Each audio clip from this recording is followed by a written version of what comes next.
চলে এসেছি নন্দকুমার রাজবাড়ির মন্দিরের একদম ঠিক সামনে। 400 বছরের পুরনো ইতিহাস বা এই পুজোর কাহিনী জেনে নেব বাড়ির সদস্যদের কাছে।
ষোলোশো 64 খ্রিস্টাব্দে মহারাজা নন্দকুমার রায়ের বাবা পদ্মনাভ রায় উনি বীরভূম জেলার ভদ্রপুর গ্রামে এই পুজো স্থাপন করেন। তারপরে মহারাজা নন্দকুমার রায় যখন দেওয়ানি লাভ করেন আলীবর্দী খান, নবাব আলীবর্দী খানের সময়, তখন উনি মুর্শিদাবাদে এই প্রাসাদ স্থাপন করেন এবং এই কাঠামো, একই কাঠামো বীরভূম থেকে এখানে আনেন, দিয়ে এখানে পুজো তখন থেকে বর্তমানে এখনও চলছে মা দুর্গার। বৈশিষ্ট্য কি তখনকার পূজা আর এখনকার পুজোর মধ্যে? না, পুজোর উপাচার অনুযায়ী পুজোর কোনো রকম কোনো ছেদ পড়েনি। আর বৈশিষ্ট্য হলো মহারাজা নন্দকুমার রায় শক্তির উপাসক হলেও উনি বৈষ্ণব ধর্ম গ্রহণ করেছিলেন এবং আমাদের বাড়িতে মহাপ্রভু রয়েছেন, রাধা গোবিন্দর নিত্য পুজো হয়, সেই জন্য মা দুর্গার বৈষ্ণব মতে পুজো হয়। এখানে কোনো রকমের রক্তপাতের বলিদান হয় না, এখানে মাসকলাইয়ের বলি হয়। মা দুর্গার ভোগও সম্পূর্ণ নিরামিষ হয়। দশমীর দিন যে আমাদের ঘট বিসর্জনের পর নিয়ম হচ্ছে অপরাজিতা রূপী মা দুর্গাকে পুজো করা হয়। তো তারপরে মাছের সাইদ করে মাছ আবার প্রবেশ করে আমাদের বাড়িতে। এই হলো বৈশিষ্ট্য। অনুষ্ঠান কী কী হতো আগে? অনুষ্ঠান বলতে আগে যেরকম গান ফায়ার করে বা ছোট তোপ হতো তখনকার দিনে, সেই তোপের ফায়ারিংয়ের মাধ্যমে যে নবপত্রিকা স্নান হতো সপ্তমীর দিন বা সন্ধি পুজোর সময়, বিসর্জনের সময় করা হতো।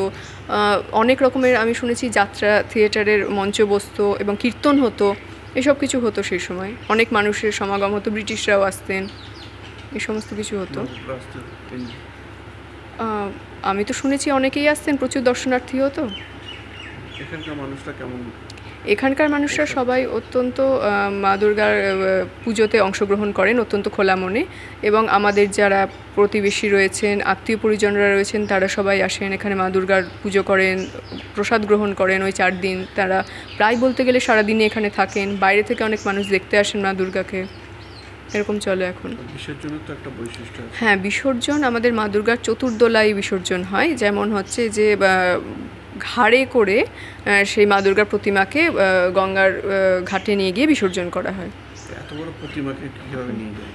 প্রতিমার নিয়ে যাওয়ার পদ্ধতি হচ্ছে যে বাঁশ থাকে, বাঁশের স্ট্রাকচার তৈরি করা হয়, দিয়ে মানুষের কাঁধে বাঁক যেমন করে নিয়ে যাওয়া হয়, অনেকজন থাকে, হয়তো 8 জন 10 জন, দুদিকে সমান পরিমাণ মানুষ থাকে, দিয়ে তারা নিয়ে যায় পায়ে হেঁটে।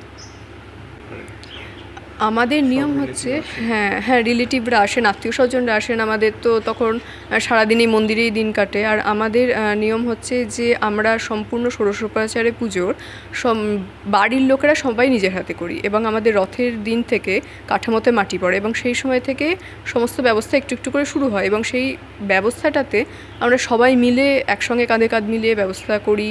পুজোর দিনগুলোতে সম্পূর্ণ নিজের হাতে যেহেতু কাজ করি, সেই জন্য সময় কেটে যায়, প্রচণ্ড আনন্দ করেই সময় কাটে। এতদিন তো বাবার কাকারা দায়িত্ব নিয়েছিল, তোমাদের জেনারেশনটা কী হবে পুজোটা? আমাদের জেনারেশন বলতে এখন কিন্তু আমরা অনেকটাই চেষ্টা করি, মানে অর্থনৈতিকের তো যতটা সম্ভব হয় ততটা, তার সাথে সাথে লোকবলের যে বিষয়টা থাকে সেটা আমরা অনেকটা করি। কারণ আলটিমেটলি যদি আমরা ভবিষ্যতে দায়িত্ব নিই এবং সেটা যেন মা দুর্গার সম্মানটা যাতে বজায় রাখে, তেনাকে যেমন করে আনা হচ্ছে, এতদিন ধরে আনা হয়েছে, তেমন যেন কোনো রকম ছেদ না পড়ে, এটা দেখাটা আমাদের দায়িত্ব।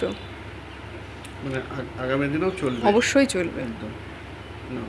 আমার নাম রাজেশ্বরী রায়।